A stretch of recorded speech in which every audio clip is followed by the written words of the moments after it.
Hello dear students, welcome to my YouTube channel Indian mathematics. तो ज्यादा समय न लेते हुए शुरू करते हैं अपने आज की इस वीडियो को। हेलो डियर स्टूडेंट्स, मैं आपका प्यारा सर शुभम सर आज फिर लेके आए आपके लिए एक और नई वीडियो। देखते हैं आज का टॉपिक क्या है। आपका जो आज का नया टॉपिक होगा वो होगा consistent and inconsistent system of linear equation. ठीक है, यहाँ पे consistent system of linear equation क्या होता है और inconsistent system of linear equation क्या होता है। देखो आज इसके बारे में हम यहाँ पे डिस्कस करते हैं।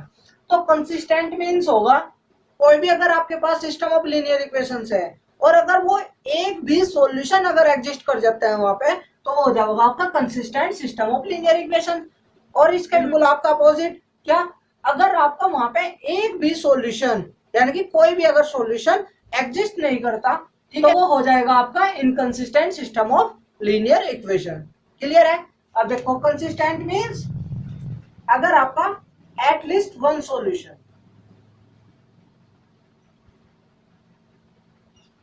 अगर एग्जिस्ट करता है तो आपका सिस्टम ऑफ लीनियर इक्वेशन कैसा होगा, कंसिस्टेंट, अदरवाइज इनकंसिस्टेंट। ठीक है, तक कि अगर एक भी सॉल्यूशन कम से कम अगर एक भी सॉल्यूशन अगर आपका एग्जिस्ट होगा तो कंसिस्टेंट, और अगर एक भी solution that mean has no solution, अगर एक भी सॉल्यूशन एग्जिस्ट नहीं होता तो हो जाएगा आपका inconsistent system of linear equation. अब देखो यहाँ पे कुछ होती है आपकी कंडीशंस होती है, जैसा कि कंडीशन फॉर सॉल्वेबिलिटी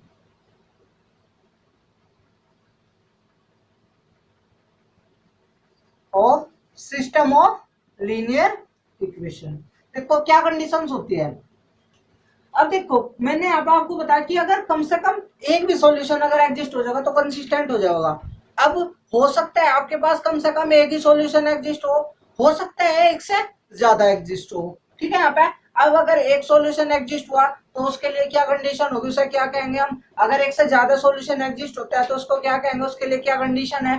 ठीक है, और अगर कोई भी सॉल्यूशन एग्जिस्ट नहीं होता तो उसके लिए क्या कंडीशन है। ये कंडीशन आज हम यहाँ पे डिस्कस कर रहे हैं। ठीक है, लेट्स से अब मान लो जो आपके पास सिस्टम ऑफ लीनियर इक्वेशन है वो कुछ ऐसा है, a1x plus b1y plus c1 is equals to 0।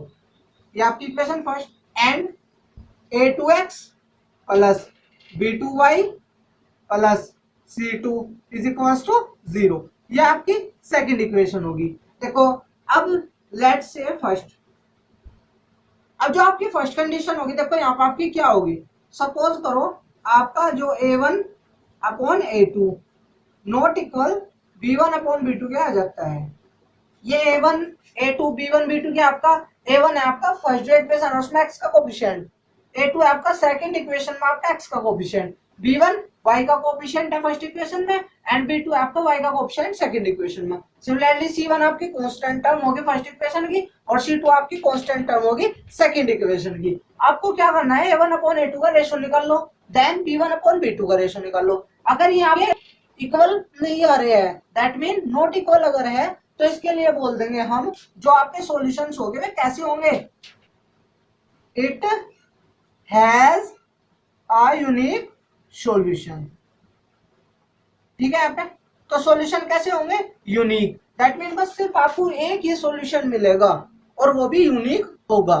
Clear है। सेकंड पॉइंट, अब मान लो आप a1 अपॉन a2 आपने निकाल लिया, b1 अपॉन b2 भी आपने निकाल लिया एंड c1 अपॉन c2 भी आपने निकाल लिया।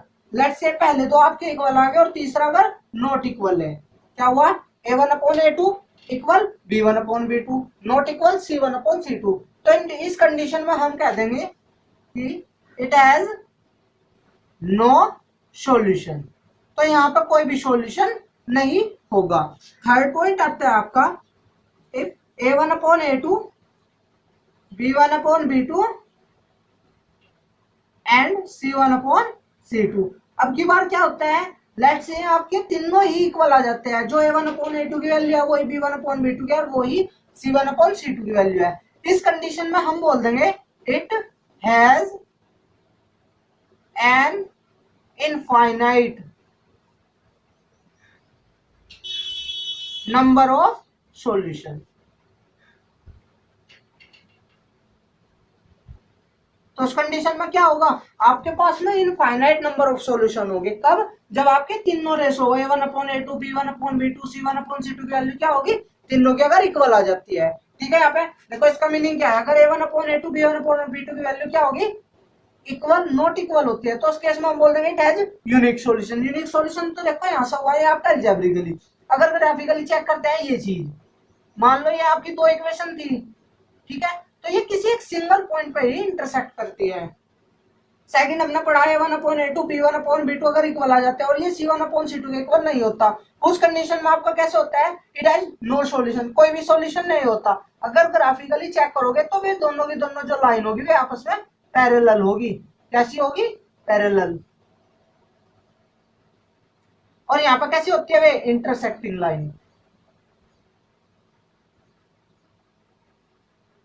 इंटरसेक्टिंग लाइन है यहाँ पे तो, और यहाँ पे है ये पैरेलल लाइन। एंड थर्ड देखो, अगर तीनों रेशो आपके इक्वल आ जाते हैं तो हम क्या बोल देंगे, it has an infinite number of solution. इस केस में जो ये आपकी दोनों लाइन होगी वे हो जाएगी कोइंसिडेंट, मींस वे दोनों एक दूसरे के हुई ऊपर लाई करेगी ऐसे, इसको बोलते हैं coincident.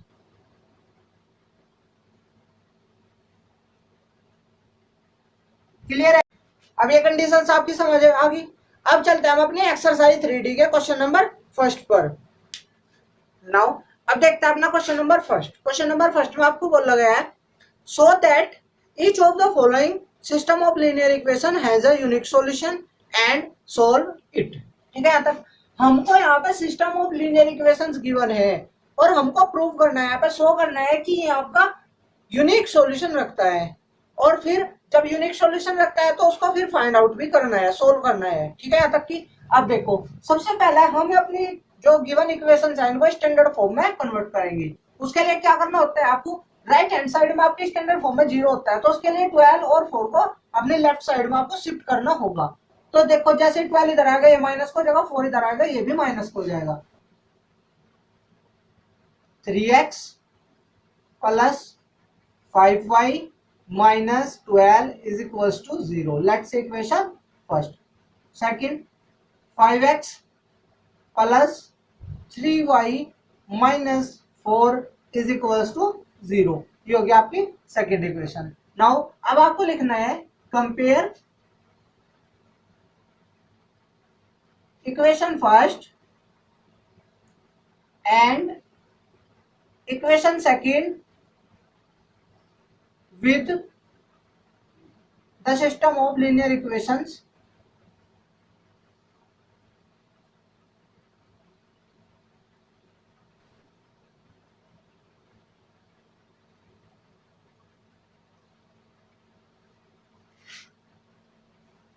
A1x plus B1y plus C1 is equals to 0 and A2x plus B2y plus C2 is equals to 0 respectively.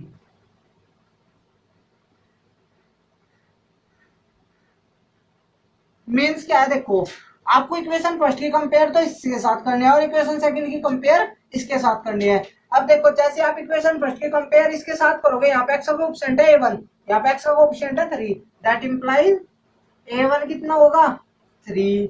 ऐसे ही सिमिलरली y का कोएफिशिएंट है B1, वहां पर y का कोएफिशिएंट है 5, तो B1 की वैल्यू होगी आपकी 5। कांस्टेंट टर्म यहाँ पे है C1, यहाँ पर कांस्टेंट टर्म है आपकी -12। नाउ अब इस सेकंड इक्वेशन की कंपेयर आपको इसके साथ करनी है। x का कोएफिशिएंट है A2, यहाँ पे x का कोएफिशिएंट आपका 5, तो यहाँ पे लिख लेते हैं आप A2 5। अब y का कोएफिशिएंट कितना है B2, यहाँ पे y का कोएफिशिएंट है 3, तो B2 हो गया आपका 3। Now C2 constant term, second equation में कांस्टेंट टर्म है आपकी -4।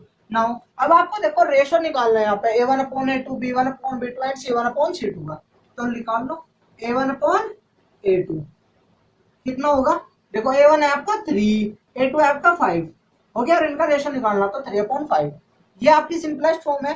चलो नाउ अब निकालते हैं अपना B1/B2। अब देखो B1/B2 निकाल लोगे, B1 कितना है आपका 5 और B2 कितना है 3। अब यहीं पे चेक करो, क्या ये दोनों रेशियो इक्वल है?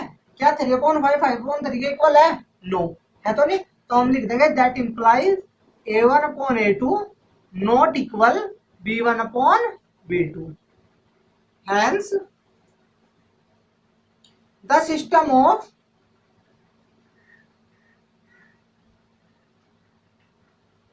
linear equation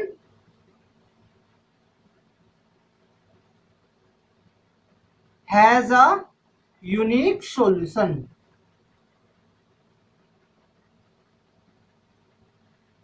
ठीक है, यहाँ तक कैसे रखेंगे? ये यूनिक सॉल्यूशन होगा। अब यूनिक सॉल्यूशन है, इसको फाइंड आउट भी करना है। अब देखो, फाइंड आउट करने के लिए तो हम क्रॉस मल्टीप्लिकेशन मेथड से सोल्व कर लेते हैं। देखो क्रॉस मल्टीप्लिकेशन मेथड क्या था? एक्स की वैल्यू निकालने का फॉर्मूला था आपका B C minus B C upon A B minus A B. Clear? अब यहाँ पे क्या तरीका होता है? 1 2 2 1 1 2 2 1। अगर आपको ये फॉर्मूला याद नहीं है तो आप मेरी लास्ट वीडियो देख सकते हैं, वहां पे मैंने बहुत ही अच्छी तरीके से एक्सप्लेन किया हुआ है, आप वहां से चेक कर लेना। ठीक है, यहाँ पे ये एक्स की वैल्यू, अब ये A1 A2 B1 B2 C1 C2 जिसकी वैल्यू आपको चाहिए यहाँ से निकाल, यहाँ पे हमने जो अभी निकाल ली थी यहाँ पे पुट कर दो B1 C2। देखो B1 आपका 5 मल्टीप्लाई C2 आपका -4, नेगेटिव है ब्रैकेट में बंद कर दोगे।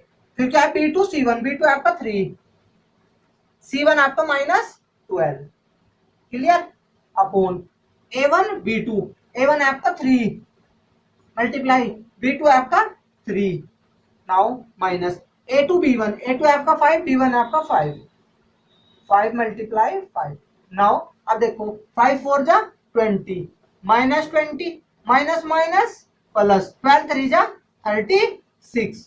नाउ 3 3 जा 9 माइनस 5 5 जा 25। अब देखो आप 36 minus 20 that is 16 upon 25 minus 9 that is -16। अब देखो 16 से 16 कैंसिल आउट, बट ये बचा आपका माइनस का 1। एक्स की वैल्यू कितनी मिल गई आपको? -1। सिमिलरली वाई की वैल्यू निकालते हैं। अब वाई के लिए फॉर्मूला क्या होता है?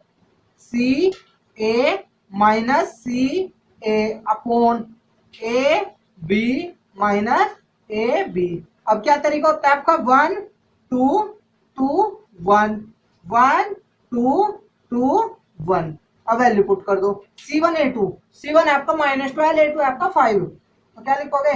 -12 multiply by 5 minus C2 A1 C2 है -4 A1 आपका 3, तो -4 मल्टीप्लाई बाई 3। नाउ अपॉन, अब देखो जो डिनोमिनेटर इसका वही डिनोमिनेटर इसका, तो मैं यही से वैल्यू पुट कर रहा हूँ। तो 3 multiply 3 minus 5 multiply 5 is equals to -12 5 जा -60 माइनस माइनस ये माइनस माइनस मल्टीप्लाई करोगे प्लस हो गया 4 3 जा 12 अपॉन 3 3 जा 9 माइनस 25। नाउ अब माइनस के 60 या प्लस के है 12, तो माइनस का कितना बचा? 48 अपॉन 9 माइनस 25 दैट इज -16। तो इससे कैंसिल करोगे तो कितना मिल गया? 3। तो दैट इंप्लाइज x तो मिलेगा आपको -1 एंड y मिल गया आपको +3। ये होगा आपका रिक्वायर्ड आंसर। क्वेश्चन समझ आ गया? क्वेश्चन में देखो आपसे बोला गया था so that each of the following system of linear equation has a unique solution. तो हमें यूनिक सॉल्यूशन प्रूव करना था, उसके लिए हमने क्या किया? इन दोनों लीनियर इक्वेशन को पहले स्टैंडर्ड फॉर्म में चेंज किया, इसके बाद हमने इसकी कंपेयर कर दिया अपने स्टैंडर्ड फॉर्म से। यहाँ से हमने A1 B1 C1 A2 B2 C2 ये सब निकाल लिया। उसके लिए फिर हम क्या करते हैं? A1/A2 B1/B2 इनका रेशो निकालते हैं। तो हमने निकाला तो हमने क्या नोट किया यहाँ पे कि आपके इक्वल नहीं आए, और अगर ये इक्वल नहीं आए तो हम लिख देंगे hence the system of linear equation has a unique solution. फिर अब यूनिक सॉल्यूशन था तो क्वेश्चन में आपसे बोल लगा एंड सोल्व इट, और इसको सोल्व भी करना है, मींस आपको x और y की वैल्यू भी बतानी है यहाँ पे। तो वो हमने यहाँ पे क्रॉस मल्टीप्लिकेशन मेथड की हेल्प से x और y की वैल्यू फाइंड आउट कर ली। x का फॉर्मूला लगाया b1 c2 minus b2 c1 upon a1 b2 minus a2 b1, और इसमें ये सब वैल्यू यहाँ से यहाँ पे पुट किया और सोल्व किया, आपका x निकल गया। ऐसे y निकालने का आपका फॉर्मूला रखा C1A2 minus C2A1 upon A1B2 minus A2B1 और इसमें यहाँ पे फिर ये वैल्यू पुट किया अपनी सोल्व किया और आपको y भी निकल गया। क्वेश्चन आपकी समझ आ गया। अब चलते हैं अपने नेक्स्ट क्वेश्चन पर। नाउ अब देखते हैं अपना क्वेश्चन नंबर 4। क्वेश्चन नंबर 4 में आपको बोला गया है find the value of k for which the system of linear equation has a unique solution. अगर आपको given system of linear equation अगर यूनिक सॉल्यूशन रखता है, अगर ये गिवन है तो आपको k की वैल्यू फाइंड आउट करनी है। देखो लास्ट क्वेश्चन में भी हमने क्या देखा कि अगर यूनिक सॉल्यूशन है तो a1/a2 और b1/b2 का जो रेशो होगा ये नॉट इक्वल होने चाहिए। ठीक है, यहाँ तक तो उसी कंसेप्ट का यूज आप यहाँ पर करते हैं। देखो यहाँ पे a1 कितना है 2, मैं डायरेक्ट लिख रहा हूँ यहाँ पे a1 आपका 2, b1 आपका 3 एंड c1 होगा आपका -5 प्लस 5 मत बोलना क्या है -5। अब a2 आपका x का coefficient that is k, b2 वो होगा आपका -6। यहाँ पे y का कोएफिशिएंट जो नेगेटिव है लेकिन स्टैंडर्ड फॉर्म में आपका प्लस का होता है इसलिए यहाँ पे लिखोगे आप -6। सिमिलरली C2 कितना है आपका -8। अब आपको क्या करना है रेशो चेक करना है। अब आपको क्या है देखो गिवन है since the system of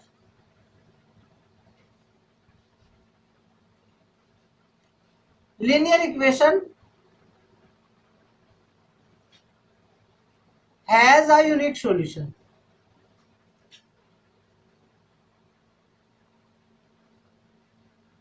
Has a unique solution that implies a1/a2 not equal b1/b2. That implies value put कर दो a1 2/a2 है k does not equals to b1/b2 that is 3/-6. Now अब देखो आप यहाँ पे 2/k ये आपका ऐसा कैसे does not equals to 3 से 6 को डिवाइड कर दो कितना मिलेगा आपको 1/-2. Now cross multiply that implies k does not equals to 2 to the 4 but minus भी तो है आपका तो ये होगा k की वैल्यू आपकी -4। ठीक है, यहां तक आपके क्वेश्चन समझ आ गया। अब चलते हैं अपने नेक्स्ट क्वेश्चन पर। नाउ अब देखते हैं अपना क्वेश्चन नंबर 9। क्वेश्चन नंबर 9 में आपको सेम बोला गया है कि अगर ये system of linear equation unique solution रखता है तो आपको k की वैल्यू फाइंड आउट करनी है। देखो सबसे पहले यहाँ पे स्टैंडर्ड फॉर्म में चेंज करते हैं तो आप क्या लिखोगे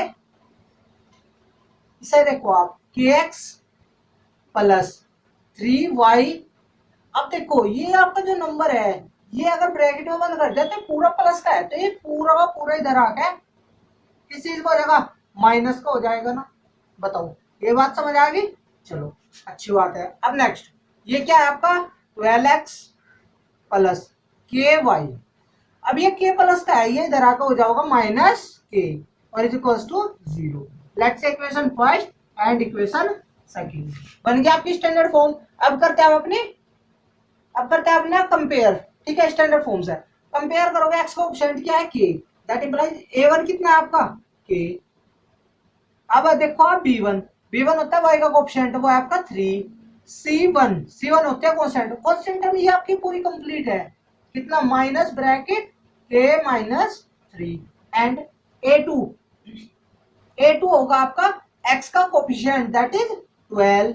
b2 होगा आपका y का कोएफिशिएंट आपका k एंड C2 ये होगा आपका -k। अब देखो आपको गिवन है since the system of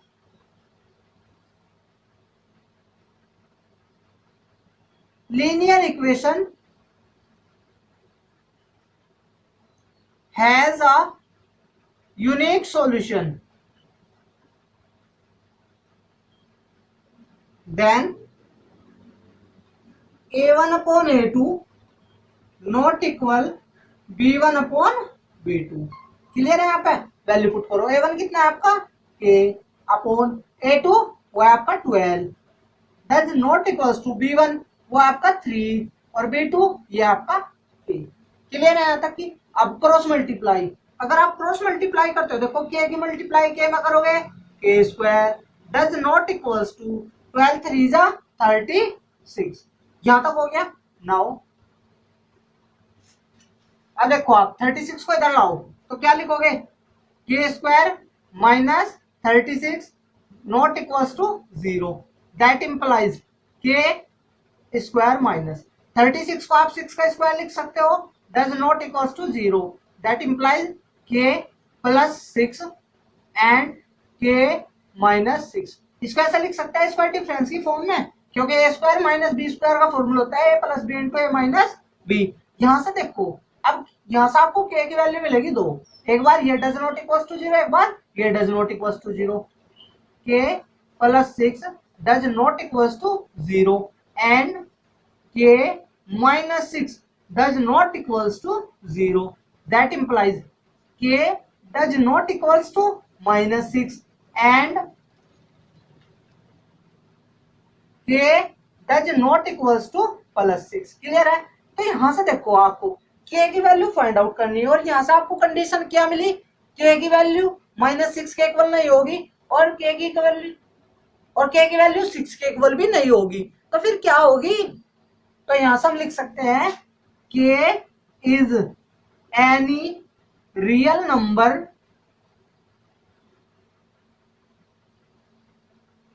other than 6 and -6। ठीक है, तो k की कोई भी रियल वैल्यू हो सकती है, बस किसे छोड़ गए, 6 और -6 को, कि k की वैल्यू न तो 6 के इक्वल होगी और न ही -6 के इक्वल होगी। ठीक है यहाँ तक की। अब चलते हैं अपने नेक्स्ट क्वेश्चन पर। नाउ अब देखते हैं अपना क्वेश्चन नंबर 12। क्वेश्चन नंबर 12 में आपसे बोला गया है, और what value of k does the system of linear equation first has a unique solution and no solution. ठीक है, क्वेश्चन के आपको दो पार्ट गिवन है। फर्स्ट में आपको बोला गया है कि अगर ये आपका system of linear equation unique solution रखता है तो k की क्या वैल्यू होगी, और अगर ये सिस्टम ऑफ लीनियर इक्वेशन कोई भी सॉल्यूशन नहीं रखता, दैट मीन नो सॉल्यूशन रखता है, तो उसके लिए k की वैल्यू क्या होगी। तो देखते हैं अपने इस क्वेश्चन के सॉल्यूशन को। अब देखो, सबसे पहला काम होगा अपने स्टैंडर्ड फॉर्म में चेंज करो, इसको बदलना। तो ये क्या होगा, kx प्लस 2y प्लस 5 है, ये इधर आके -5 हो जाएगा और ये इक्वेशन नंबर होगी first. Second 3x minus 4y minus 10 is equal to 0, equation second होगी। क्लियर है?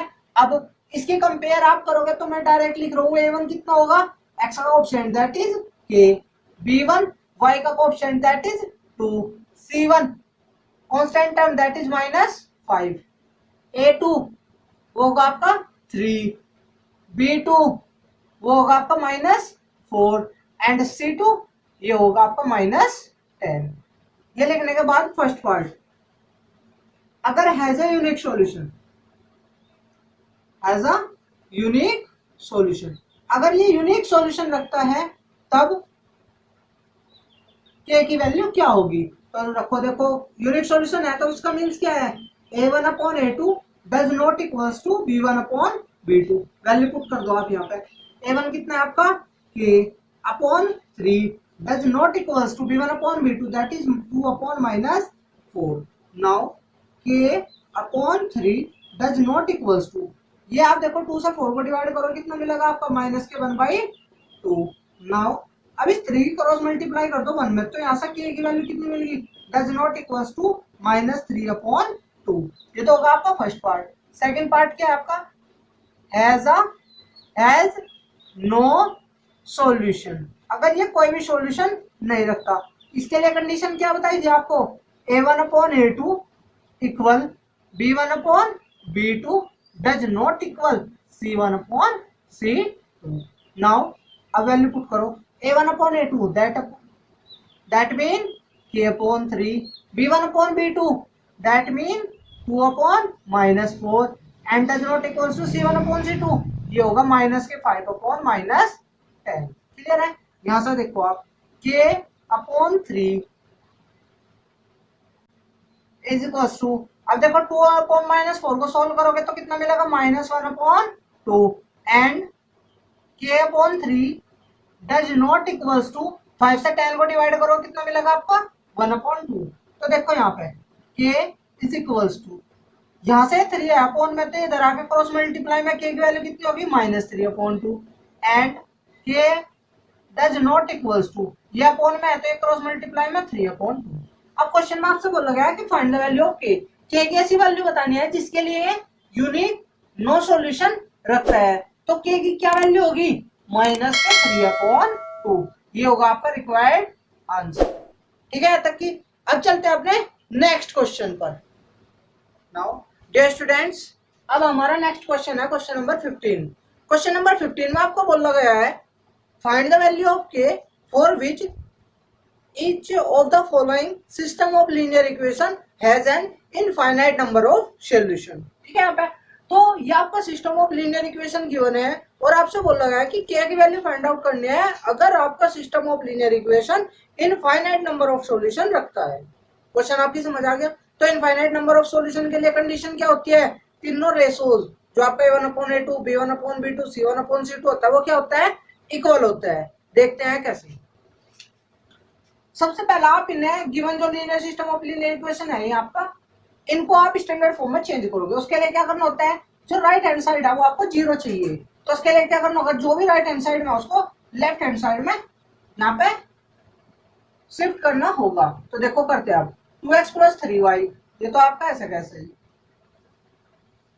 प्लस का ऐसे 1, ये लेफ्ट साइड में आकर माइनस का 7 हो जाएगा और इज इक्वल्स टू होगा 0, इक्वेशन नंबर की फर्स्ट। नेक्स्ट ये आपका ऐसा कैसा है k -1 into x plus k + 2 into Y.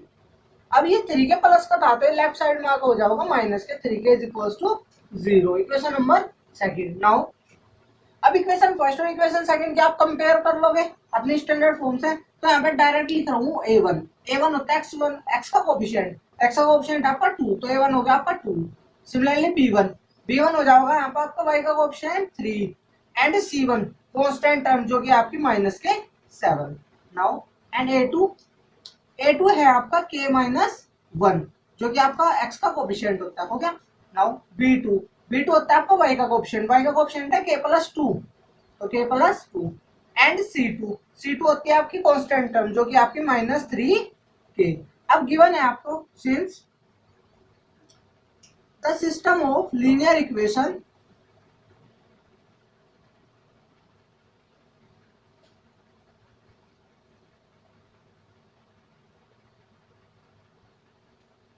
has an infinite number of solution,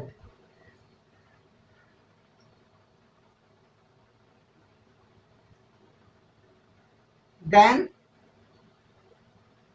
तीनों रेशोज इक्वल होते हैं, a1/a2 equal b1/b2 equal c1/c2। Now value put करो आप, a1/a2, a1 कितना है आपका 2/k -1 इज इक्वल्स टू ये k आपका। नाउ k प्लस यहाँ पे आपका b1 ये आपका 3/k + 2 is equals to -7/-3k। Now देखो माइनस से तो माइनस आपका कैंसिल हो जाता है। ठीक है, यहाँ पे आपके पास देखो 3 टर्म है इक्वल में, फर्स्ट सेकंड और ये आपकी थर्ड। अब इन फर्स्ट सेकंड और थर्ड आपकी टर्म्स में से पहला आप कोई भी 2 टर्म इक्वल ले लो। Let's say from first and second, तो फर्स्ट और सेकंड को आप इक्वेट कर दो, कितना होगा 2/k -1 is equals to 3/k + 2। Now cross multiply, देखो इसकी क्रॉस मल्टीप्लाई यहाँ पे, इसकी यहाँ पे। अब 2 की मल्टीप्लाई इस पूरे के साथ करनी है, तो 2 की मल्टीप्लाई किया मैं 2k, 2 × 2 4 इज इक्वल्स टू 3 की मल्टीप्लाई पूरे में, तो 3k -3 बन जा 3। नाउ 2k को आप इधर शिफ्ट कर दो, -3 को आप इधर शिफ्ट कर दो, तो यहाँ से कितना मिलेगा आपको, देखो 2k इधर आते -k, 3k - 2k that is k is equals to -3 इधर आकर प्लस का हो जाएगा 3, 4 + 3 दैट इज 7। एक वैल्यू कितनी मिल गई आपको k की 7। नाउ अब ले लो आप यहाँ पे फर्स्ट और third. Now from first and third, तो देखो फर्स्ट और थर्ड में तो 2/k - 1 is equals to 7/3k। Now cross multiply 7, यहाँ पर देखो आप 7 के मल्टीप्लाई दोनों में करोगे कितना हो जाएगा 7 के माइनस 7 वन जा 7 इज इक्वल टू 3 2 जा 6 के। नाउ 6 को आप लेफ्ट साइड में शिफ्ट करो, 7 को राइट में। 7 के माइनस 6 के दैट इज के, माइनस का 7 इधर आके प्लस के 7 हो जाएगा। तो दोनों से आपको आंसर कितना मिल रहा है 7। दैट इंप्लाइज के की वैल्यू हो जाएगी आपकी 7। ये होगा आपका required answer.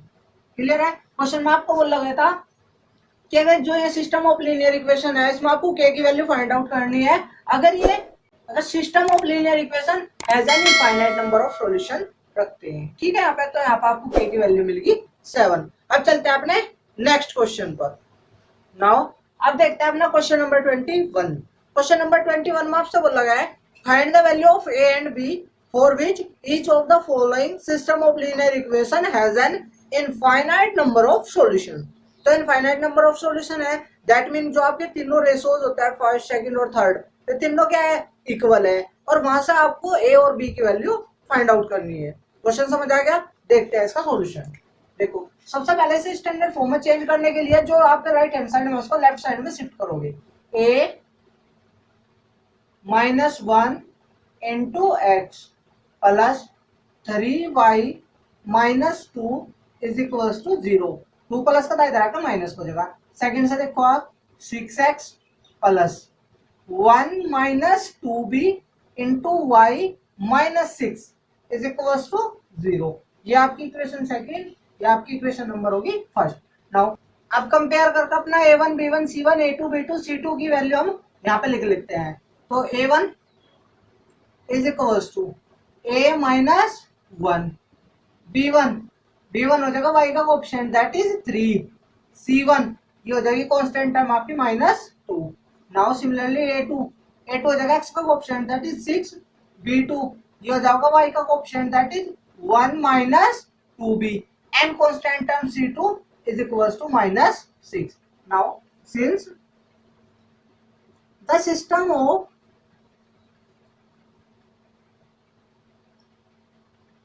linear equation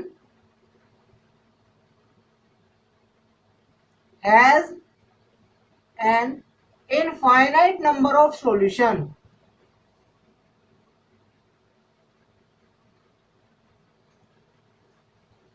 then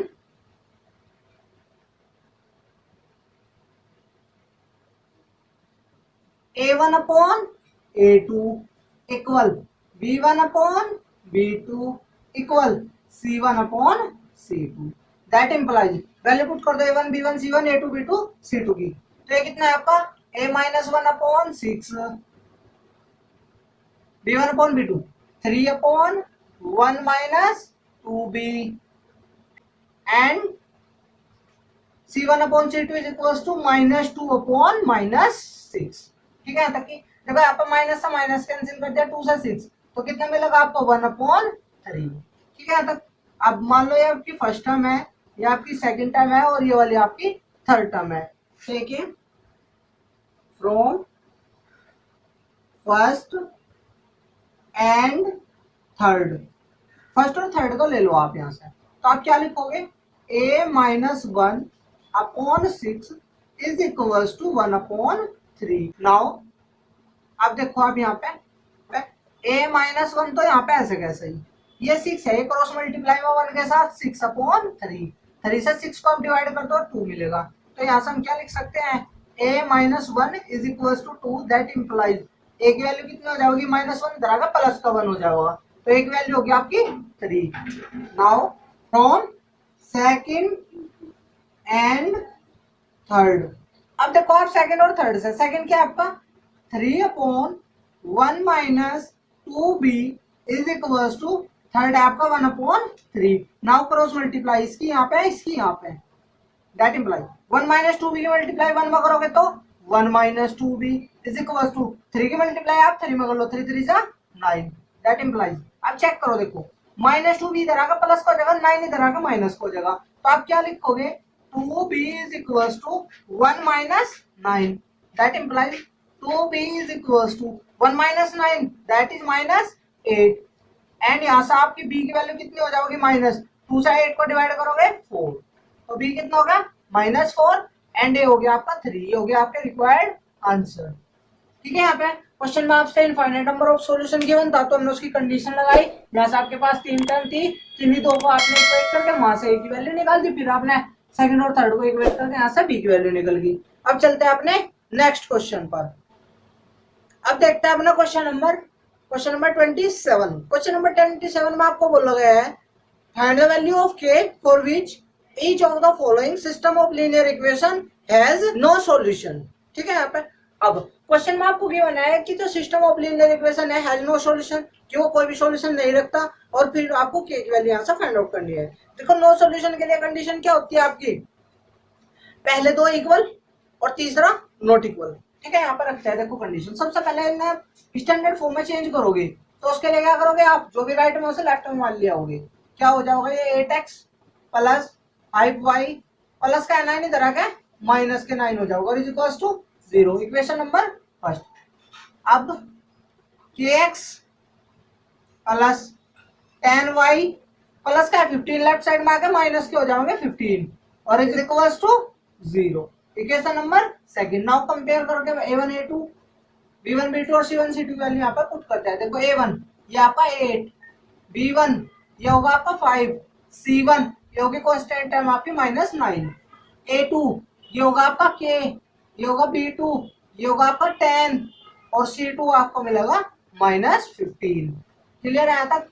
अब गिवन है आपको since the system of linear equation has no solution, then a1 upon a2 is equal b1 upon b2 not equal c1 upon c2। Clear है, यहाँ पे वैल्यू पुट कर दो। अब आप कितना हो जाएगा, ये आपका 8 upon k is equal 5 upon 10 not equal minus के 9 अपॉन -15। क्लियर। अब यहाँ पे देखो आप 8 अपॉन k इज इक्वल, यहाँ से मैं 5 से डिवाइड कर देता हूँ दोनों को, तो क्या मिलेगा 1 अपॉन 2 नॉट इक्वल, यहाँ पे 3 से डिवाइड कर दो माइनस से माइनस, 3 3 जा 9, 3 5 जा 15। Now first second and third. देखो यहाँ से आपको क्या क्या मिलेगा, अगर आप फ्रॉम फर्स्ट एंड सेकंड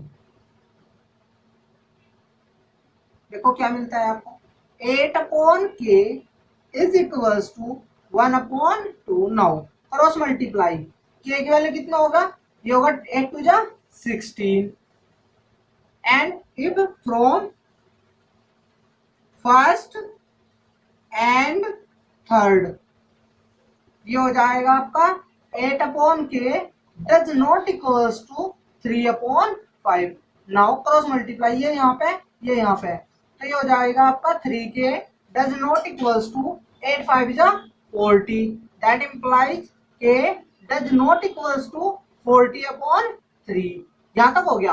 अब देखो क्वेश्चन में आपसे क्या बोल लगा था, क्वेश्चन में आपसे पूछ रखा है आपसे कि find the value of k की ऐसी वैल्यू क्या होनी चाहिए, बट यहाँ पे तो ये क्या है, k does not equals to, k की वैल्यू नहीं होगी, लेकिन ये पूछा है k की ऐसी वैल्यू क्या होगी, तो क्या होगी फिर k की वैल्यू 16। ये हो जाएगा आपका रिक्वायर्ड आंसर। क्लियर है। डियर स्टूडेंट्स, अगर ये वीडियो आपको अच्छी लगी हो और आपके लिए हेल्पफुल हो, प्लीज वीडियो को लाइक करो, अपने दोस्तों के साथ शेयर करो, और अगर आप हमारे चैनल पर नए हो तो हमारे चैनल को सब्सक्राइब करो, और साथ ही साथ बेल आइकन को भी दबा लीजिए, तो जैसे ही हम अपनी नई वीडियो अपलोड करते हैं तो वो आपको नोटिफिकेशन में वो मिल जाएगी। Thank you.